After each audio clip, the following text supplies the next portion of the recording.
Hello po mga kababayan, kamusta po kayo? Sana po nasa maayos po kayong kalagayan. Si Kamanong po inyong lingkod ay nagbabalik po muli at tayo po ay magsama-sama magkomentuhan dito po sa Tambayang mga kabayan. Mag-umpisa na po tayo. Komentuhan po natin ito pong mag-amo.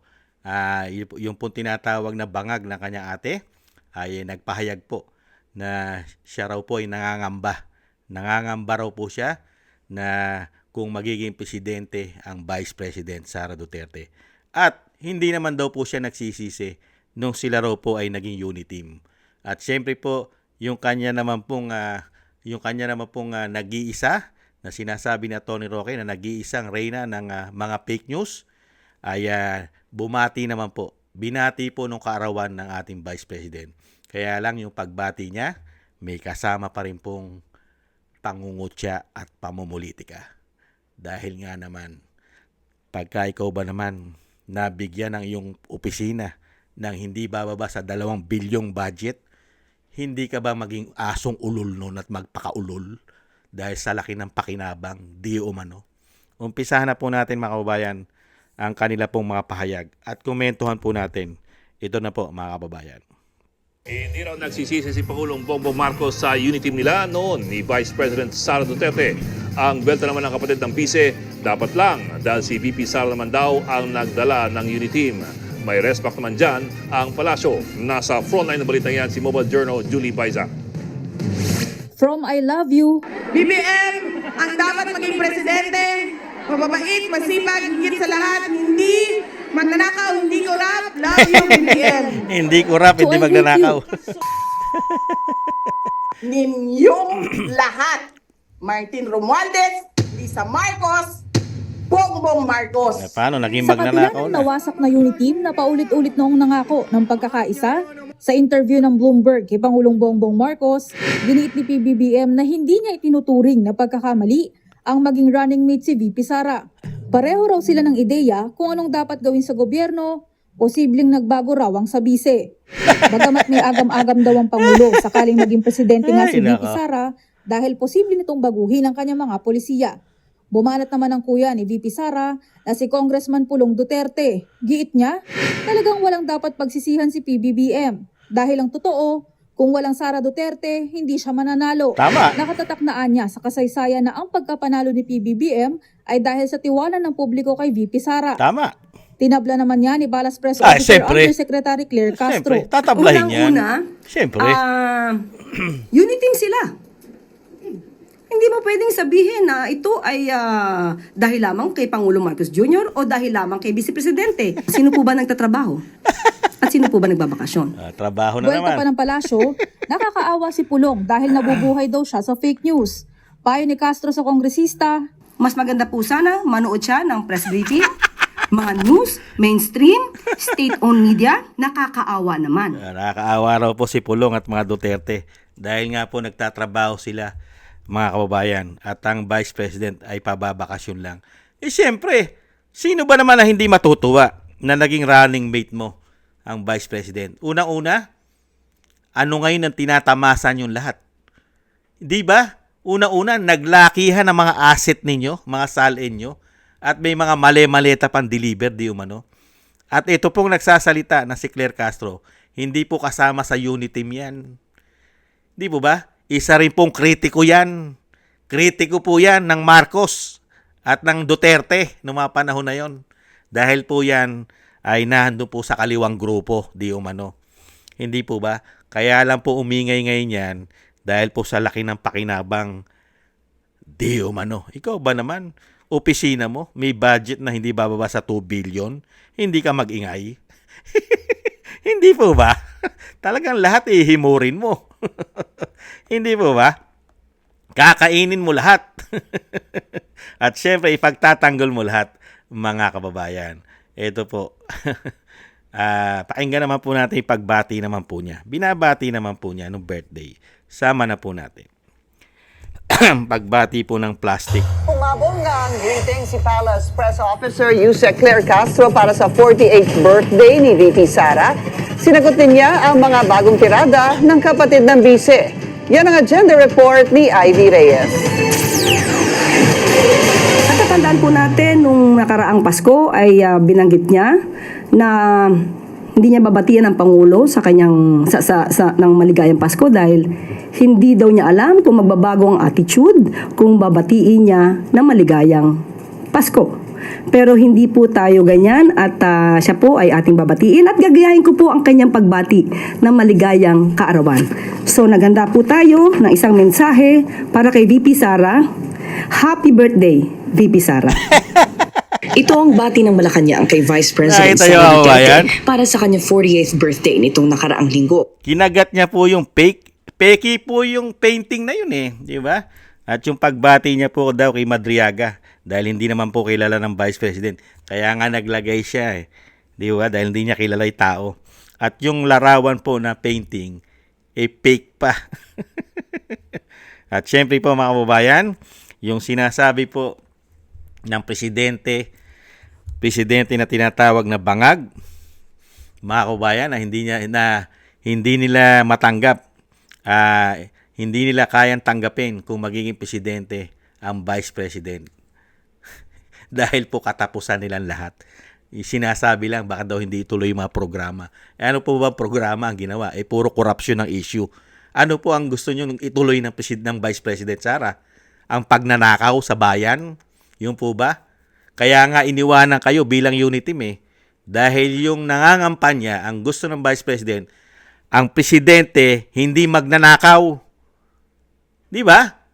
Si BBM sana ang manalong presidente. Nagtatrabaho, masipag at hindi magnanakaw. Pero nung maging presidente, si BBM, ano po ang naging issue? Puro pagnanakaw ang issue ng bayan, ng gobyerno. Kaya hindi po nila magugustuhan na maging presidente si Inday dahil magiging katapusan na po nilang lahat dahil sa dami po ng issue ng korupsyon. Kasi po, hindi lang naman po si Bonget na tinatawag na bangag ang may issue ng korupsyon. Pati po ang kanyang asawa na First Lady, alam ng Vice President. Lalo-lalo po yung anak niya, congressman. Biriin mo, pamilya niya, involved sa korupsyon. Hindi ba sila matatakot at magsisisi kung maging presidente si Inday? At lalong-lalo yung ginawa sa kanyang ama na walang due process, ipinatapon mo, ipinamigay mo ang soberenya ng bansa at binastos mo ang judicial. Hindi po ba dahil sa makakaliwang grupo? Sinuportahan mo ang makakaliwang grupo? Di umano? Ibang klase, no? At yung ipinagmamalaki raw po na sinasabi nila, ang Pangulo raw po ay nagtatrabaho ayon po sa tagapagsinungaling na bumati pa, na gamit ang larawan at may painting na peke. Yung pinagmamalaki ni Madriaga ay peke naman yung sinasabi nila. Ano raw po ang achievement na sinasabi nagtatrabaho daw po ang kanilang presidente? Mga kababayan, ano po ba? Ano po ba tinrabaho? Ito po. Dahil nga po, hindi raw po nagbabakasyon at panay daw po trabaho ng kanyang amo. Mga kababayan, trabaho. Napakaraming trabaho. Dapat daw manood daw si Pulong dahil sa dami na nagagawa ng kanyang amo. Sa kanyang press briefing. Sa kanyang press briefing ay manood daw po tayo. Ito po mga kababayan, ang ginawang video ng ating kababayan. Excuse me po. Ang video po ng ating kababayan dahil nakita niya po kung ano po ginawa. At dito po, mga kababayan, ay pinagsasampal siya. Sinasampal po siya rito sa video. Panoorin po natin.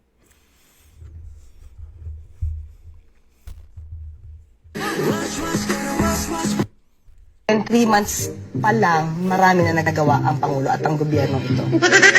Na hindi nagawa ng mga nakaraang administrasyon. Wala ngang pag-iimbis noon. Sinungaling! Hoy, Bongbong, magkano ba yung bonus neto? Ang lakas sumimod ng puwet mo, kulang na lang sambahin ka neto.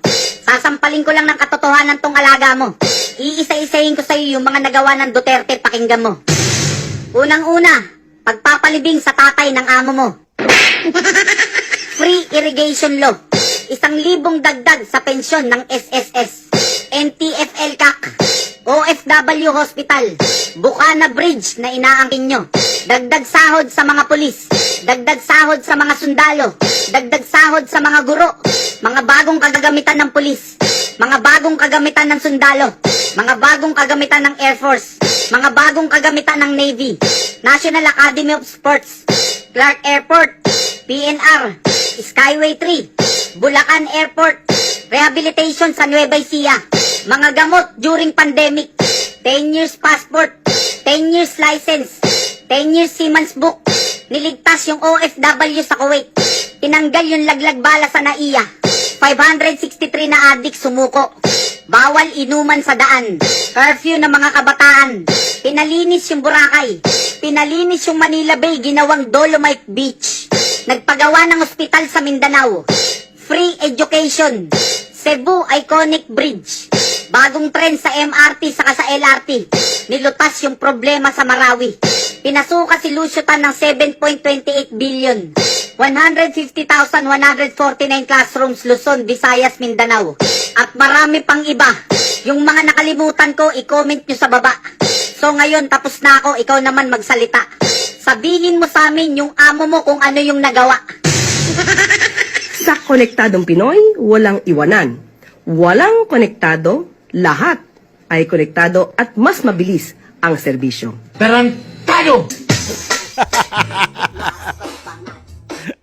Nakita nyo mga tambay? Napakasipag daw po ng Pangulo ayon sa kanya. Trabaho ng trabaho at hindi po nagbabakasyon. Ibang klase po, no? Ito pa po yung isang achievement ng kanyang Pangulo. Mga kabayan, ito pa po ang achievement. Ito pa po ang ginawa sa ating bansa. Ito po yung ginawang AI. Pakinggan po natin. Ako ang Judas. Ako ang nagkanulo at nagpadala sa kanya sa hage. Kilala niyo ba ako? Ako nga pala si Barabas, ang pinsan ni Judas. Ako naman ang Pilato. Ako ang hahatol at magdidiin sa kanya para madala siya sa hage. Ako ang kawal na huhuli sa'yo. Wala ka ng takas ngayon. Sige lang. Matatapos din ang kademonyohan yung lahat. Ako ang Judas. Yan po mga kabayan. Ginawang AI po. Yan po ang kanilang mga achievement mga kabayan. At syempre po, yung ipinagmamalaki po na sinasabing ng nagawa po ng kanilang administrasyon. Wala po tayong matandaan maliban po sa isang damukal na ayuda na nagkapera pa sila at ubod ng dami ng korupsyon. Isang damukal na ayuda. Hindi katulad sa mga Duterte, nakita po natin isang damukal na legasiya. Samantala ngayon, mas malaki na po ang nauubos na pera ng taong bayan. Wala pong legasiya na katulad kay dating Pangulong Duterte. Ang tangi lang pong legasiya na nakita po natin, isang damukal na maleta at isang damukal na pagbaha. At ano pa? Isang damukal na fake news at pangbubudol at puro kasinungalingan gamit pa ang mga bayarang mainstream media at ang kanilang enforcement na mga makakaliwa at kasama pa yata ang simbahan di umano. Hindi po ba? At syempre po, ang mga nasagasaan na mga oligarkiya. At nahandyan pa ang mga pulburon lord, smuggling lord, at isang damukal pong magnanakaw na politiko na nagsasabuatan. Hindi po ba? Yan po mga kababayan. Yan po ang tinityak po natin mga kababayan. Hindi po nila kailanman magugustuhan na maging presidente po ang isang Duterte. Never. Kaya nga po pilit nila itong pinababagsak. Demolition job. Hindi po ba? Dahil katapusan na po nilang lahat. Sa dami po ng ginawa nilang kasamaan, pagnanakaw sa ating bansa, isang damukal na mga politikong involved sa Kongreso, sa Senado, sa Malacanang, sa mga departamento ng gobyerno, pati pa yata ang mga men in uniform, may kasasabwat din. Hindi po ba? Nakita naman po natin kung sino po mga Judas, mga kababayan. Kaya yan po, kanino po tayo maniniwala? Mga kababayan, maniniwala po ba tayo sa nag-iisang reyna ng mga fake news? O doon sa nakikita po natin na ginawa ni dating Pangulong Duterte?